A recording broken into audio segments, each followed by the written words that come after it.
Welcome to Season 4 of the Comfortably Hungry podcast, where yesterday's dinner is tomorrow's history.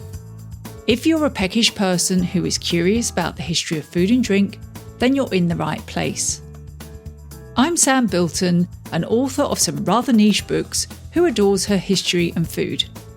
And by the end of this podcast, I hope you'll be a fan of food history too. You can see what historical delicacies I'm cooking at the moment on Instagram, Threads or Blue Sky at Mrs. Bilton, that's with 2 S's. In Season 4, we're going to be immersing ourselves in the fascinating world of fresh water, which as we all know is vital to life. We'll be journeying through the centuries to learn more about the food, drink and medicines water provides, its spiritual significance, discovering how water has been used to prepare and preserve our victuals, and how water has been utilised as a source of power and transportation for the food sector. Some of the topics will be obvious, but as ever, I hope that 1 or 2 will be pleasantly surprising. As with earlier seasons of the Comfortably Hungry podcast, the guests will be invited to bring a dish to the season's virtual potluck supper. And we've had some delicious contributions, I can tell you. The paid subscribers to the Comfortably Hungry Substack will also get access to recipes inspired by the topics covered in this season.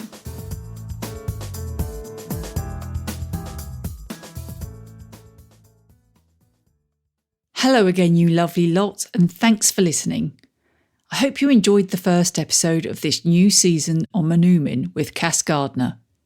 If you haven't had a chance to listen to it yet, you can find it now wherever you get your podcasts.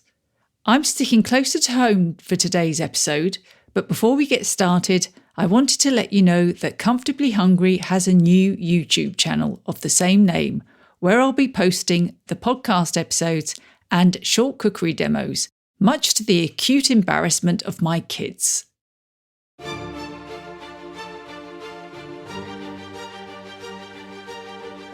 The title of today's episode comes from a letter Jane Austen wrote to her sister Cassandra, who was staying in Cheltenham in September 1816.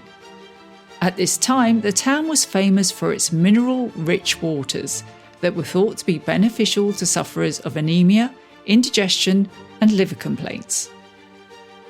At the end of the 18th century, the novelist Fanny Burney wrote about George III taking the waters at Cheltenham, where the king drank the waters at 6 o'clock every morning and afterwards took exercise in the walks, dedicated areas for the fashionable to promenade close to the source of the water.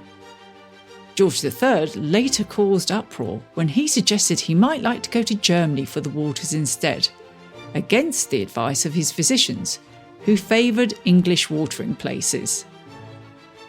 While George III's doctors may have had a whole host of reasons as to why the king should not travel to Germany for his treatment, by the time Burney and Austen were writing about it, taking the waters was big business in Britain, both socially and economically. But I'm getting ahead of myself. Before we delve into this aspect of water history, I want to go back a bit further. For centuries, people have been visiting sacred wells and springs venerated for their healing or mystical powers. Perhaps the most famous spa in Britain is Bath, where the hot springs attracted the Romans, who built the Baths of Aqua Sulis, although archaeological evidence suggests that earlier peoples like the Celts, who left coins as votive offerings, were visiting this place long before the Romans arrived. Some springs or wells are connected to saints like St Winifred's in Holywell, Wales. According to legend, the well sprang up after a 7th century noblewoman, Winifred, was beheaded by a prince's son, Caradoc, for refusing to sleep with him. Fortunately, Winifred's uncle was on hand to place her head on her body and restore her to life, and she went on to become a nun. Ever since then, the well has been famous for its healing powers, leading the shrine to be dubbed the Lords of Wales. Pilgrims, therefore, have long been drawn to these mystical springs. In the years before Henry VIII dissolved the monasteries, the financial benefit that these wells could potentially bring the church was not lost on clerics. pilgrims were encouraged to make a donation to the religious house that managed the water source as a mark of their gratitude. They could also purchase small flasks of water called ampullae, stamped with the name of the spring or well, to take away with them in what Professor James Saltzman has called an early form of water branding. But what happened after the Reformation in the 16th century? Did the faith in the healing powers of the wells dwindle? As we will see in today's episode, there were plenty of other people happy to spread the word of these mystical waters, and no shortage of customers willing to partake of them.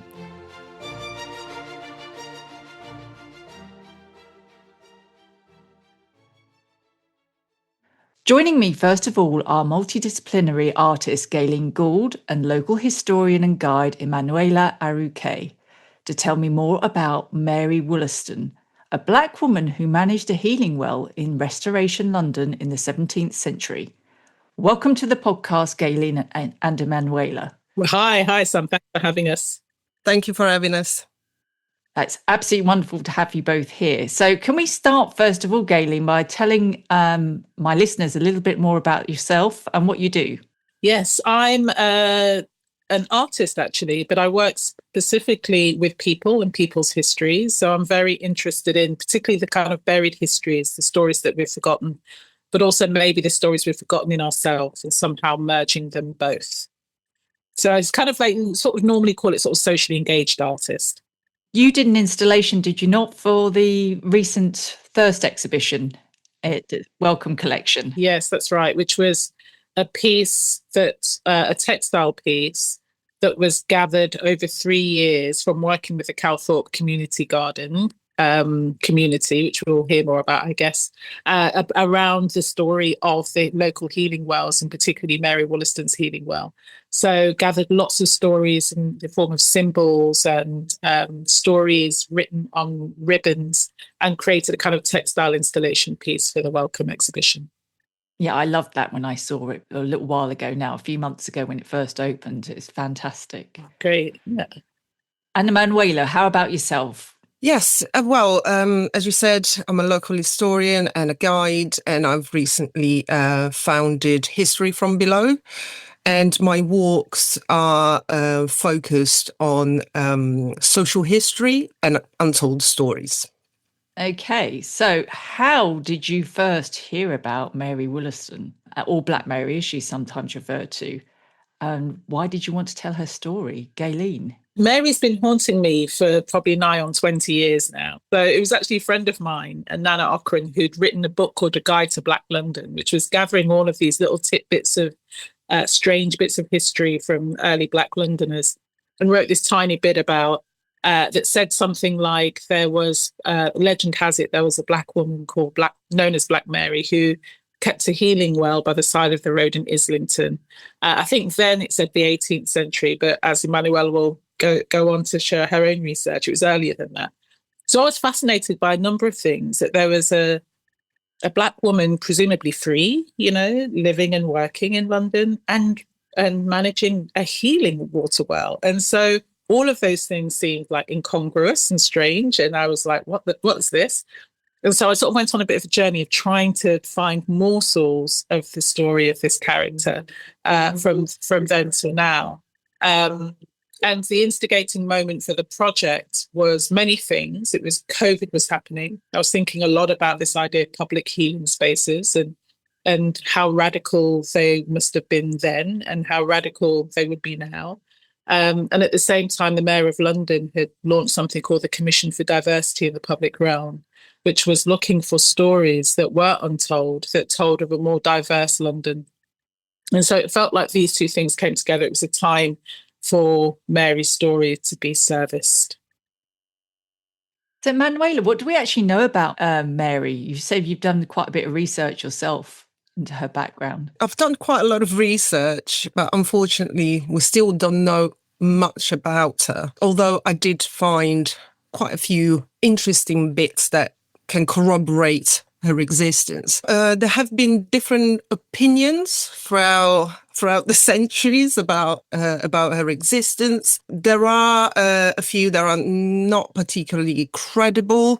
For example, an account mentioned on the Gentleman's Magazine in 1813 that says that the well was leased to a woman with a black cow, and she would, exactly, a bit crazy, with a black cow whose milk was drunk by the people that came to the well, mixed with the curative waters.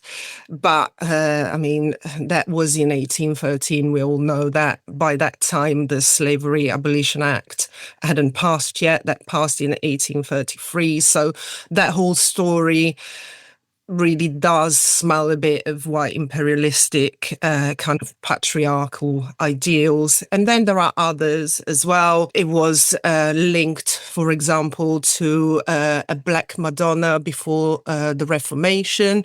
Black Madonnas are quite commonly worshipped in Catholic countries, like Italy, for example, or Spain. And we do have Black Madonnas here in London as well. For example, there's one in Willesden.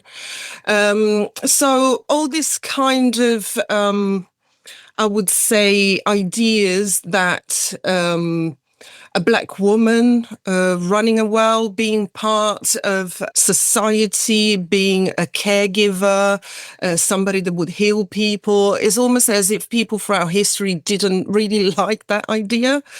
But there are a lot of resources. There are especially two that I latched onto.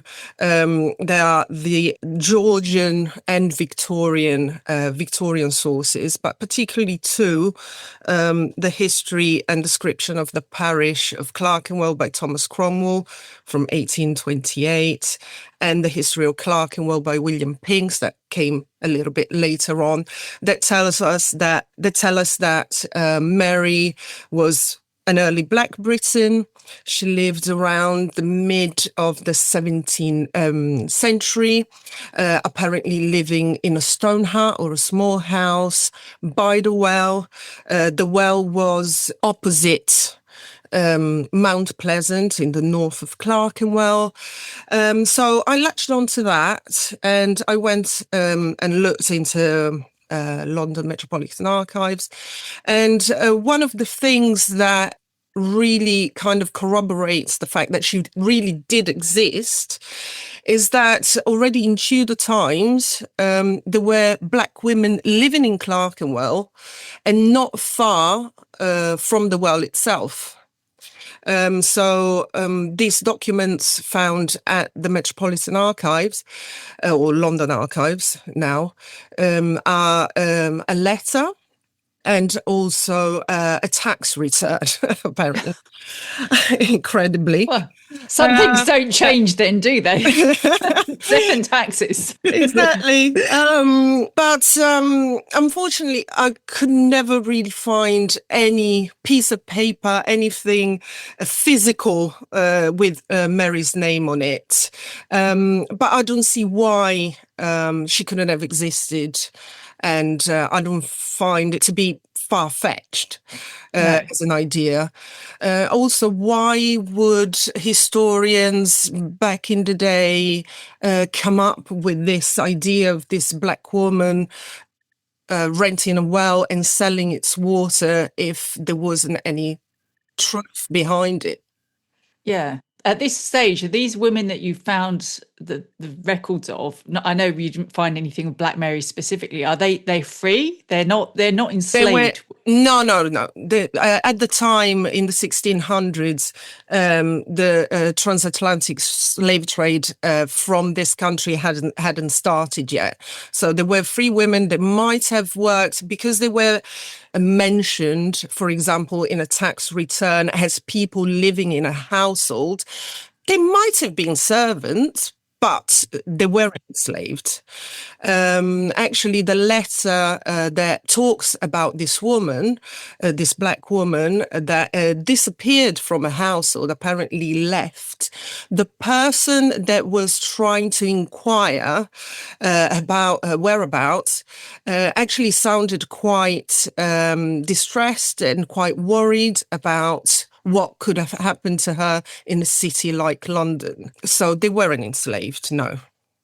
No, that's encouraging to learn anyway. What was special about the well that she ran? Yes, so healing waters. I mean, there were a lot of other wells and spas from the late 1600s onwards here in Islington. Most famous, I suppose, is Sadler's Wells, which is not far at all from the original location of Mary's Well. But what was special about her were the chalybeate waters, so rich in iron, apparently particularly effective for the cure of sore eyes, but also other ailments such as dropsies, apparently, so the swelling, but also just other minor ailments.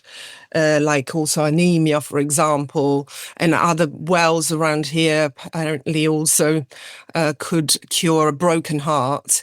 I don't know if Mary's Well did that as well, but well, yes, who knows? We will never be able to confirm that. But you know, people just came here at that time just to really escape the life within the walls of the city of London. Here it was all countryside.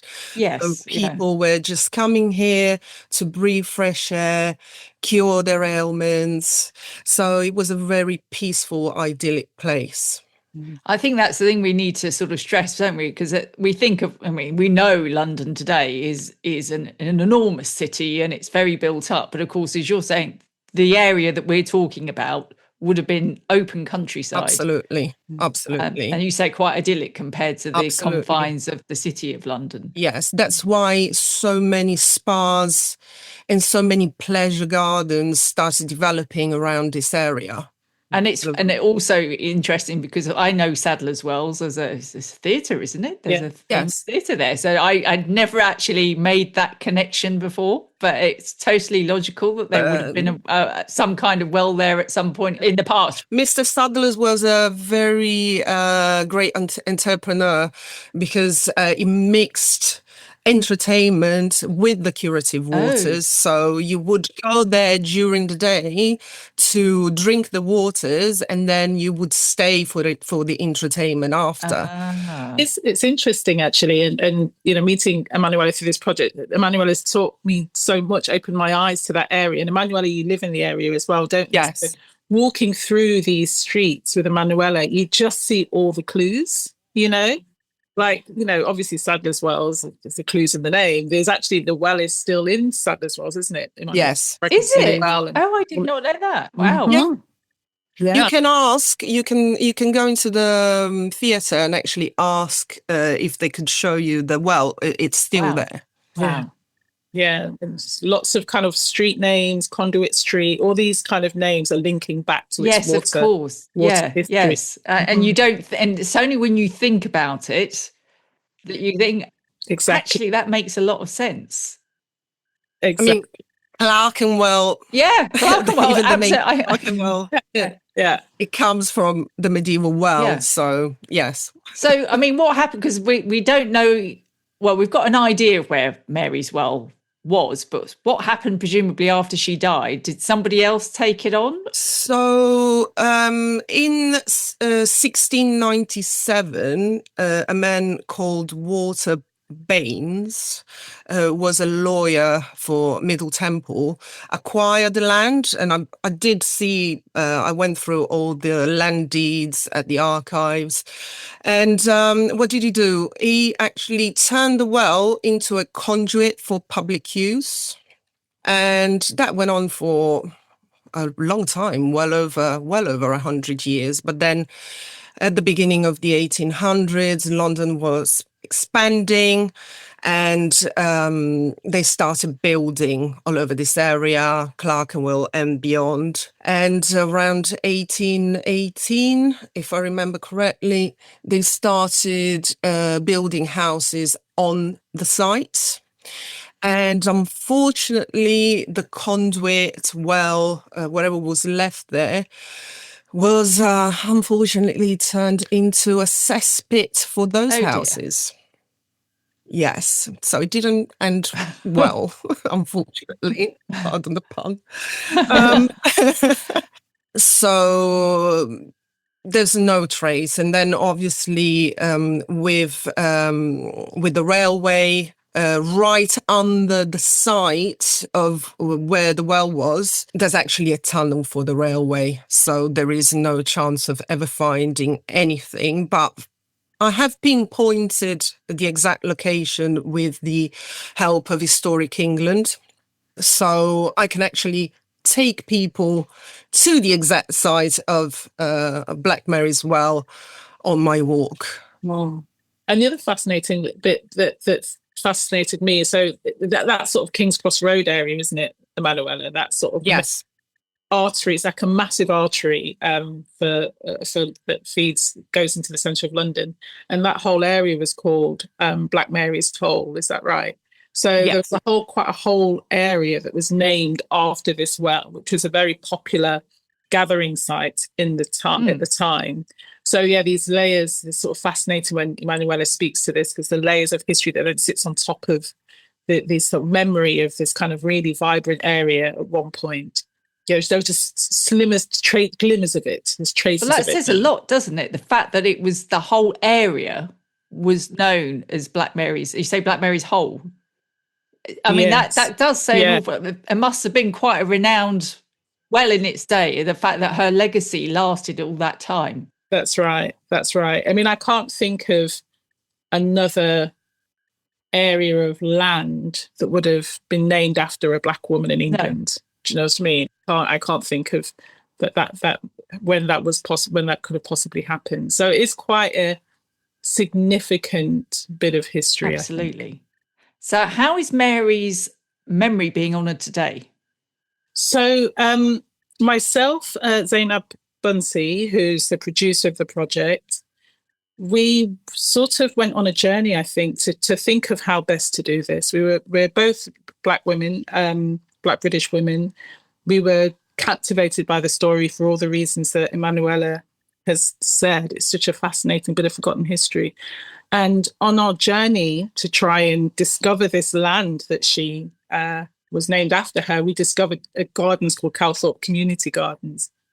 And what captivated us about this area of land, it's in a very built-up part of London, Gray's Inn Road, King's Cross, very urbanised. But there was like a green oasis that really served the community, that was designed to serve the community. And everything we'd read about the wells in the past, which was spaces of public gathering. You know, anyone could go and take the waters. This felt like this is a modern day version, you know, like this is what a healing well would have felt. These are the kind of people who would have gathered.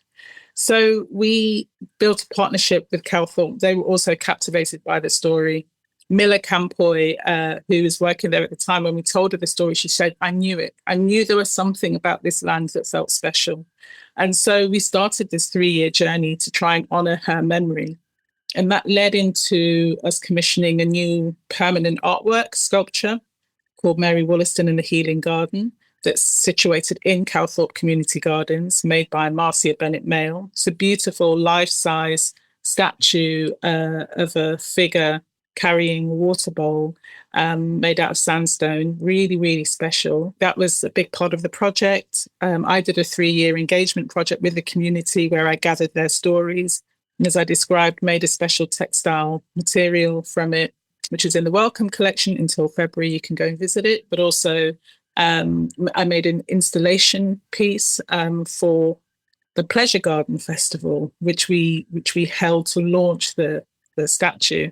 And the Pleasure Garden Festival was inspired by the pleasure gardens that grew up around the wells and the kind of activities that might have taken place. And we did like a 21st century spin on it. So brought lots of different types of artists together, community members together. There was dancing, there was gardening, there was food, there was ritual performances, and it was a whole kind of day of gathering in honor of this history. And there will be legacy to those projects too.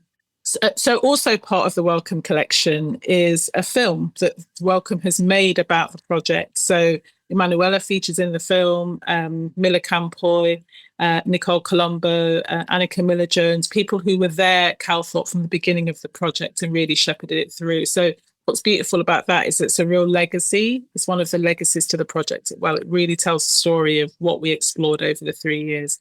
So it's really wonderful to have the film. There's also some objects from the healing wells of that time, from the Wellcome archives, as well as the installation. Do you know if the film will be available after the exhibition finishes? Will they be putting it on YouTube or anything like that? Great question, Sam. Yeah, we're finding a way to put it on our website. So we haven't got a Black Mary project website yet, but we will be getting one. It'll be on there. So yes, after the exhibition, it will be available online. And then Emanuela and I co-devised a Mary Woolaston healing tour, which is a really, really special walking tour, which Emanuela can speak more to, but it introduces people to Mary and the land of Mary, but also allows people to get to know each other through their relationship to water. So Emanuela, is the tour running now? Can people go on the tours? How often do they run? So at the moment, we are discussing to plan more healing tours. Yeah.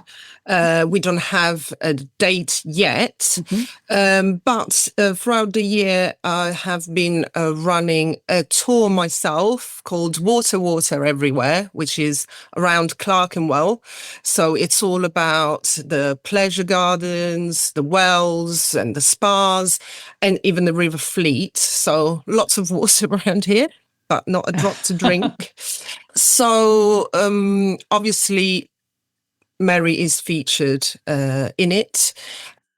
Brilliant. And presumably details of your tours are available on your website, so people can go onto the website. Details, yes, are on historyfrombelow.com, and you can find tickets on Eventbrite as well. So something I do on the podcast with all of my guests is, and it's just a fun thing that we do, is I invite you to bring a virtual dish to the season's potluck supper. So what dish would you bring, Gaylene? We'll start with you. Ooh, well, I was thinking about healing food that featured water. So we've got to look at a good soup. And there's so many to choose from, but I think I would settle on a Caribbean red pea soup. This is what, when I'm not feeling great, this is what I go to. It's packed full of proteins. It's got red kidney beans in. It's got slow cooked beef. It's got a nice little hot bit of pepper. Nice. And it will have you sweating a little bit and having a really good night's sleep afterwards. So I would throw in the red pea soup. Lovely. And Emanuela, how about you? Well, as a good Italian, I will have to say my mother's and grandmother's actually as well, minestrone soup as well. So it's all about soup today. But definitely with all the fantastic vegetables gathered from my grandmother's yard. Yes. With a little bit of pasta. I've been eating that since I was a small child, and it would cure me of pretty much anything. So I think soup does. I think it does. Yes, it does. It does. And what's next on the horizon for you, Emanuela? Well, next on the horizon, I'm working on more walks with History from Below. One of which will be about women of Clerkenwell. So again, Mary will be in it. And I've been writing articles as well about the social history of London on my website. And of course, I'm hoping to do more healing tours and do more things with the Black Mary Project in the new year. And Gaylene, how about yourself? Yeah, we're planning the next stage of the Black Mary project, kind of the legacy that will definitely feature the healing tour. So we'll be running those across 2026. Once we've decided the dates of those. But we're also doing a residency at the Quentin Blake Centre for Illustration and in Islington. And the reason why that site is important is because that was the site of the first water pumping station that pumped water into London. Around the same, it was opened around the same time Mary would have been alive, and actually significantly it was the first time water was privatized in this country, and also probably helped the wells, the demise of the wells. So we're going to be going back to do a kind of bring Mary back into that space autumn 2026. Excellent. Well, I'll make sure I pop links in the show notes so that people can go out and find more when this episode comes out. Brilliant. Thank you. Thank you, Sam. And thank you both for joining me today and having a fascinating chat about Mary's well and her legacy. Thank you for having us. Thank you. Thanks for having us.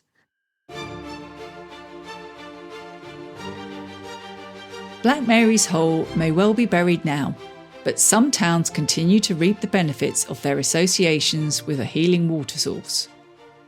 Bath and Cheltenham were not the only towns to see their popularity grow in the 18th and 19th centuries on account of their spas, but also as places of entertainment. We're now going to take a trip to Kent.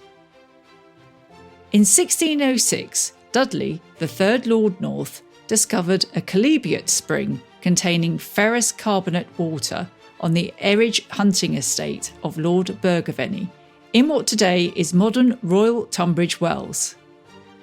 Realising that this mineral-rich water could provide health benefits, Dudley took some back to London, where it proved to be a big hit with his wealthy friends. Lord Bergavenny built a paved enclosure around the spring to make it easier for visitors to access. By 1629, the waters had attracted the attention of royalty and were visited by the young Queen Henrietta Maria, wife of Charles I, following the loss of her first child. 9 months after her visit, she gave birth to a healthy baby boy, the future Charles II. Royal visits to take the waters at Tunbridge continued after the Civil War. Charles II and his wife Catherine of Braganza hoped the waters would help her conceive, but were disappointed in this regard. Princess Anne, later Queen Anne, visited with her 8-year-old son William, Duke of Gloucester, in 1697, who slipped and fell while playing near the spring. By now, the area around the wells had expanded to include shops, taverns, a church, and dedicated tree-lined walks. Following her son's non-fatal fall, Anne gave £100 for the walks to be paved with square clay tiles formed in wooden pans, giving rise to the name Pantiles, which this area of Tunbridge Wells is still known by today. By the time Fanny Burney published her novel Camilla in 1796, Tunbridge Wells was a long-established destination for the leisure classes to let their hair down on the pretext of taking the waters, which, while very much still the thing, were perhaps of secondary importance to the other attractions on offer, like dancing, music and gambling. Sections of Burney's novel take place in Tunbridge, where the author notes the gay company and gay shops afforded some amusement to the titular heroine, reflecting just how much the town had evolved. Overseeing the festivities was Beau Nash. Nash was the arbiter of fashion in the 18th century and became Master of Ceremonies in Bath in 1704. This was an unsalaried job, but a lucrative one nevertheless, with Nash taking a cut of various charges imposed on visitors who frequented the gaming rooms and coffee houses. As part of his role, he devised rules and routines which aped the style and ceremony of Versailles. Society high flyers lapped it up. In 1735, Nash extended his influence to Tunbridge Wells, where he presided over the entertainments in the summer, returning to Bath in the winter. I spoke to Chris Jones of the Tunbridge Wells Civic Society to find out what the town was like during this period.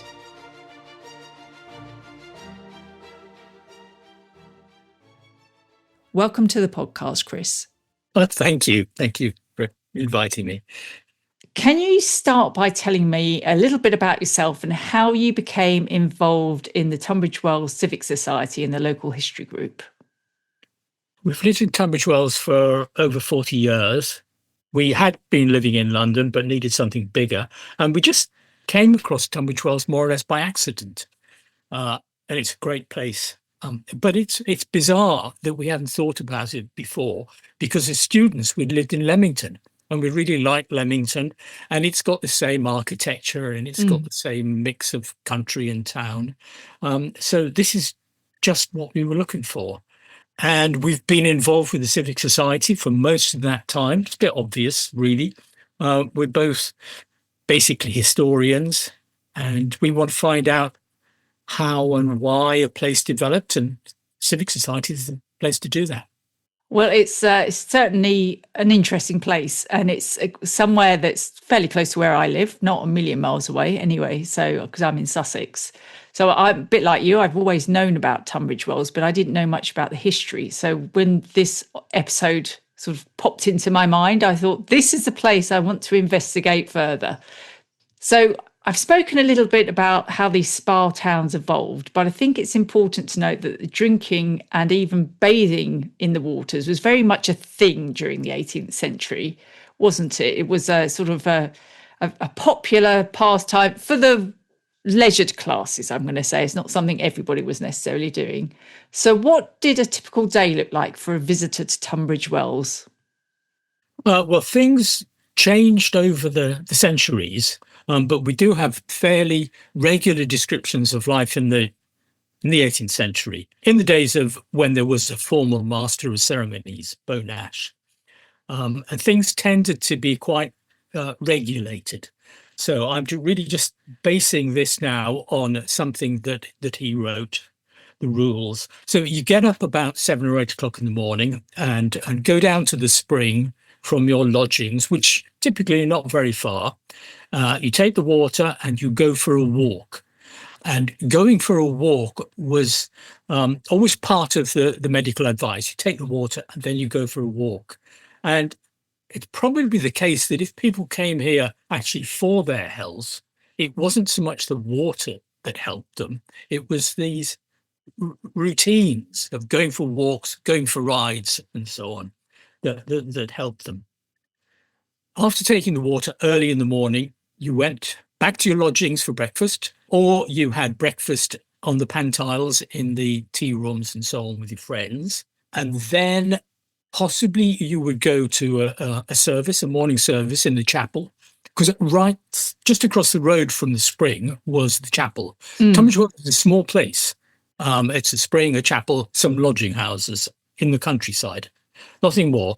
So, and when the chapel service was on, the musicians who normally serenaded the people having tea, they didn't play while the chapel service was on. So that was the second part of the morning. And then you might do a bit of shopping. One of the points about this early morning period was that you were en déshabillé at that time, basically undressed. Not that you didn't have anything on, just that you might have had your dressing gown on, perhaps.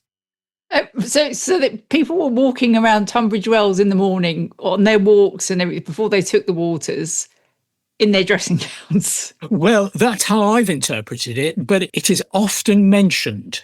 Wow. So we should say taking the waters, was that both literally imbibing it and bathing in it at this point in Tunbridge Wells? In Tunbridge Wells, there wasn't very much bathing. So it was drinking. This was drinking it. After breakfast, after the service, you then might do a bit of shopping.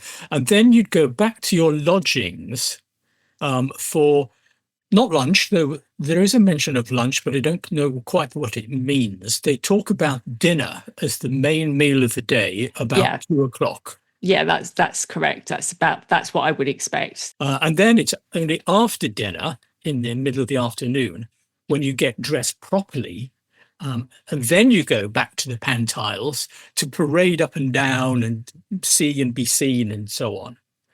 And then there's a big tea drinking, probably at about 4 o'clock. And then about 6 o'clock, you start playing cards. And then you probably continue playing cards throughout the evening. Twice a week, at that time, there was a ball. There's a couple of assembly rooms down there. But no, basically card playing was their entertainment in the evenings. And when there was a ball twice a week, and Bo Nash was in charge, apparently he's very strict. Started at 7 o'clock and it finished at 11. So Okay. quite reasonable hours. Yeah. Yeah, quite. That seems perfectly reasonable. Tunbridge Wells has been described as an aristocratic Butlins. You remember Butlins? Yeah, well, I certainly remember Butlins, but aristocratic Butlins. I've never thought of it like that. So the waters, they were served, as I understand it, by dippers. So what did the dippers actually do? Yes, right. Now, the well wasn't directly accessible by the visitors themselves. There was a big wall all the way around it, a triangular wall at that time. And the water collected in round basins in the ground. So when you wanted to take the waters, they would have to go and dip the goblet or whatever it is into the water and hand it to you over the wall. And what does the water actually taste like? It's not bad. And can you say the word? Because I know I've probably pronounced it wrong. Chalybeate. Chalybeate. Okay, chalybeate. So yes. What does it actually taste like, chalybeate water? Well, it just tastes a bit metallic. It's not at all bad. On a hot day, it is actually quite refreshing. Oh, okay. So it's not that I wouldn't mind drinking it. Is that, yes, I would definitely like to drink it on a hot day. It was important that you drank it there and then. Some people did want it put in bottles to be taken back to their lodgings if they perhaps were invalids or whatever. Yeah. That was not recommended at all. You were supposed to drink it as quickly as possible because it had, I don't think it was fizzy, but they were concerned that some of the goodness would disappear if you left it. And they were even worried about leaving it out in sunshine, in the sunlight, because that would affect it. And the other thing that changed over time is that initially the advice back in the 17th century was to drink huge quantities, quarts, 2 or 3 quarts a day. Wow. By the time you get round to the 18th century, when we're talking about it, was about half a pint. Okay, that's more manageable, isn't Yes. it, on a daily basis? So the waters and the various entertainments weren't the only attractions. We've got sort of people like Celia Fiennes, famous sort of travellers who wrote travelogues from this period, and Daniel Defoe sort of mentioned the food and the markets. What do we know about what was on sale or what was sort of being perhaps eaten at this time? Thinking about the food, and yes, you mentioned Celia Fiennes. She came in, I think, at the end of the 17th century, and it's interesting. She talks about the different shops that were there. She's interested in buying souvenirs and so on. But she says, flesh, fowl and fish in great plenty. And she said it comes up from Rye and Deal. Deal's a bit odd because that's round East Kent. That's a bit odd. But she said that because Tunbridge Wells is on the road from those places into London, that it's reasonably cheap. And she says there's some good taverns, good wine and beer in Tunbridge Wells.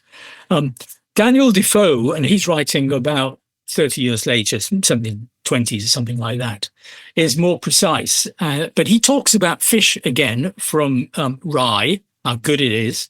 Talks about when he was there was a turbot, which weighed 20 pounds, which I think would be quite a big turbot. That's a very sizable turbot. Yes. And he talks about mackerel from Hastings, getting to Tunbridge Wells within 3 hours of it being landed, which is plausible, but it seems a bit unlikely. Yeah, I mean, that would be really, really good going. Yes, you'd have to come in those days. Yes, exactly.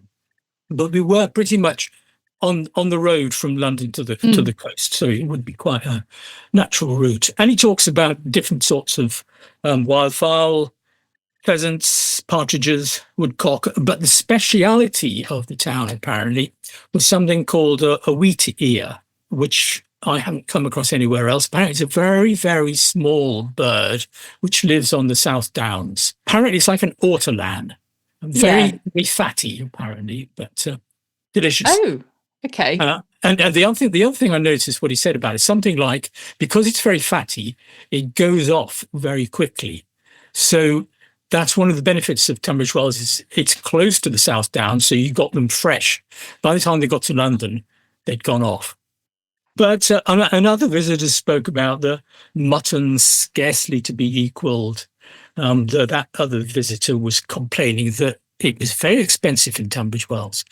They charged the visitors more than they charged the local residents. So what role did ladies like Belle Causey and Sarah Porter play in Tunbridge Wells? Because I particularly enjoyed reading about those in the booklet on the Pantiles. Yes, I mean, it's quite intriguing because we know all about what the visitors came down and did and misbehaved and ran wild on the common and so on. But there's very little information about the organisation of the place. We know that there was a master of ceremonies appointed, but we don't know who appointed him. But there are also these two ladies, Belle Causey to start with, and they are fundamental to the operation of the place because obviously if you're going to provide assembly rooms and music, you've got to charge for it. So what happened was when a visitor turned up in Tunbridge Wells, he was spotted by Belle Causey, say, who would turn up with her subscription book and require them to pay a subscription. I think it was £1.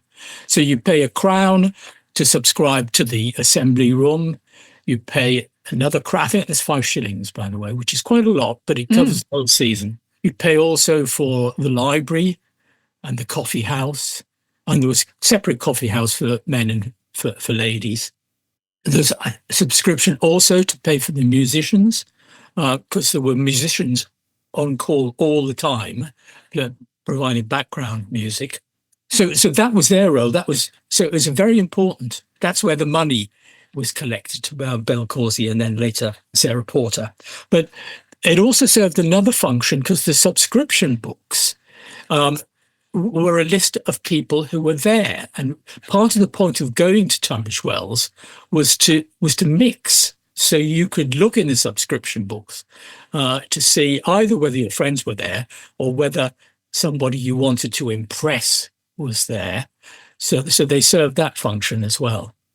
So at this point, we're sort of late 18th, early 19th century. Things are going swimmingly in Tunbridge Wells.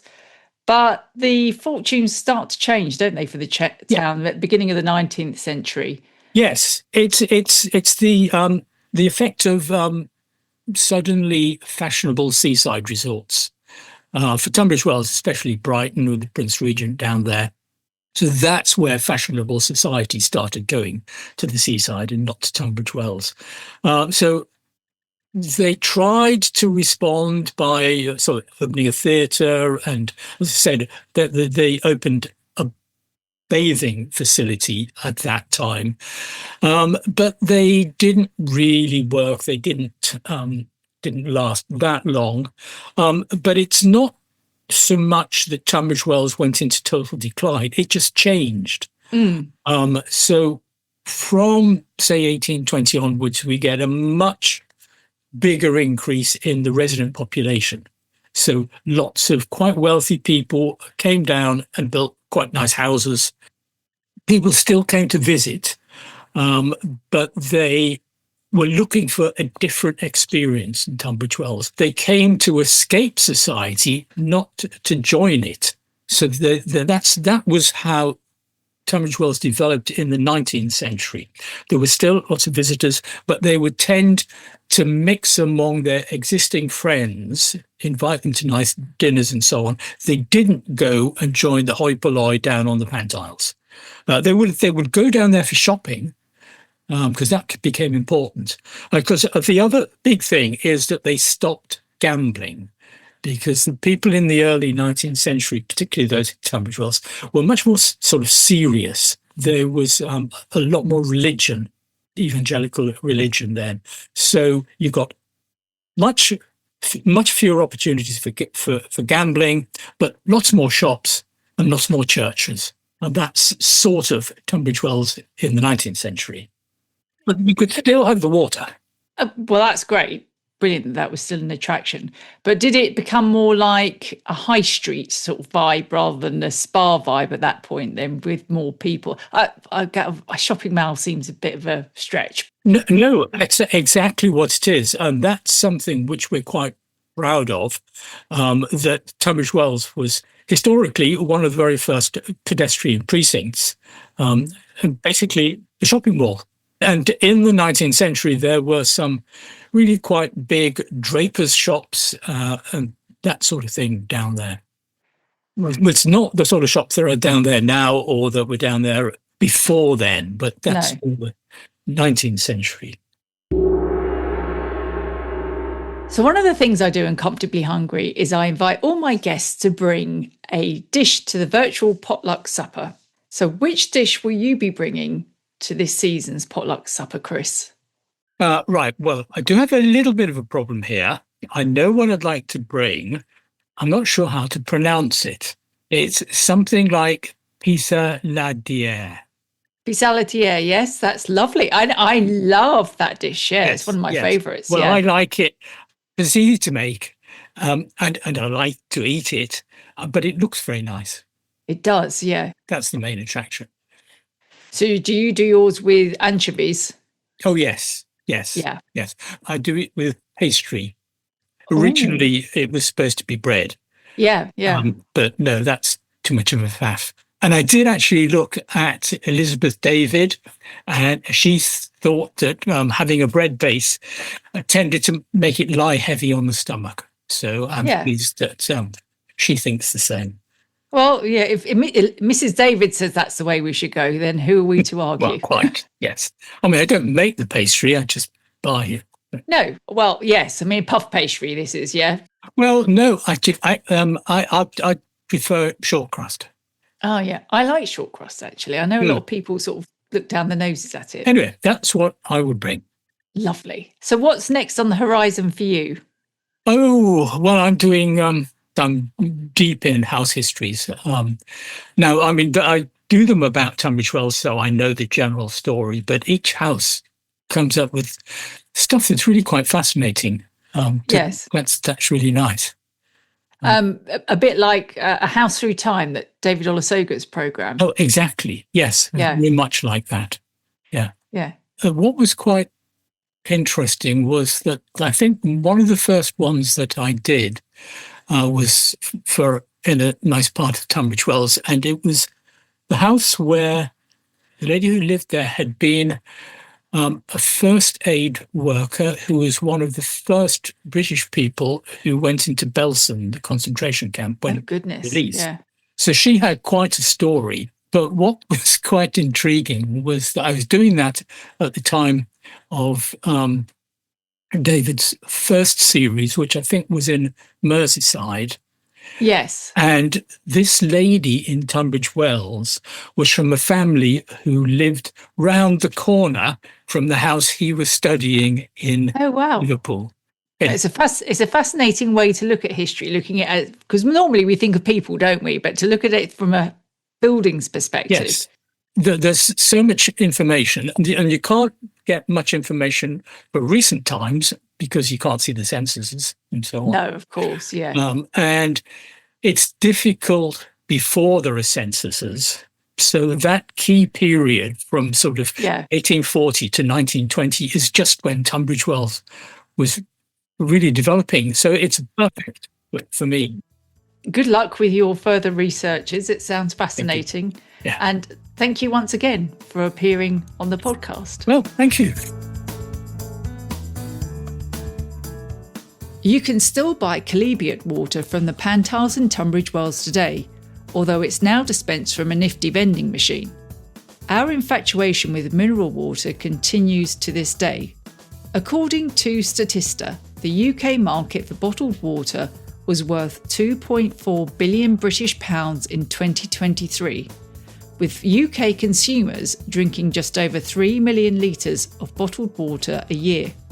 Thank you to my guests Gaylene Gould, Emanuela Aru Kay and Chris Jones. You can find more details on today's guests and the topics we discussed in the show notes. And don't forget to check out the bookshelf for links to some of the books we've mentioned. Paid subscribers can hear an extended interview with Chris where we talk further about the development of Tunbridge Wells as a popular spa town, including how it got its royal status and inspired a spin-off spa in London, not far from where Black Mary's Well was located.